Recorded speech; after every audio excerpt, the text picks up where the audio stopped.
ওহ, কিরে, কেমন আছিস সবাই? ভালো ভালো। মেলা ঘুরছিস, ছবি তুলছিস, রিলস বানাচ্ছিস, খুব ভালো। আমি তো শুধু তোদের এন্টারটেনমেন্ট করার জন্য এসেছি, তাই না? কালী পুজো তো শেষ হলো। যাকগে, ছুটি পেলি, মজা করলি, বুঝলাম। এই জগদ্ধাত্রী পুজোটাও শুরু হয়ে গেছে। দুদিনের মধ্যেই শেষ হয়ে যাবে। ঢাকের আওয়াজ থামলে, প্রসাদের গন্ধ মিলে গেলে আবার সব চুপচাপ।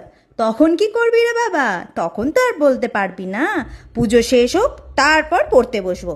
এরপর তো আর কোনো পুজো নেই। জানিস তো, আমি শক্তি ও শান্তির প্রতীক। কিন্তু তোদের কাণ্ড দেখে আমার কপালে রাগের ভাঁজ পড়েছে। এই যে মোবাইলে গোতাচ্ছিস, ইনস্টাগ্রামের রিলস দেখছিস, আবার মেসেঞ্জারে বাবু শোনাও করছিস, এই জিনিসগুলো বাদ দিয়ে যদি একটু পড়ার বইয়ে চোখ বুলাতিস না, তাহলে তোদের জীবনের শান্তি ও শক্তি দুটোই আসতো। যাকগে, এখন মন দিয়ে আমার পুজো কর। ভালো করে পুজো দেখ আর আমার নাম জপ কর। ওং দুং শ্রী শ্রী মজ্জ জগধাত্রী দুর্গায় নমঃ। যা।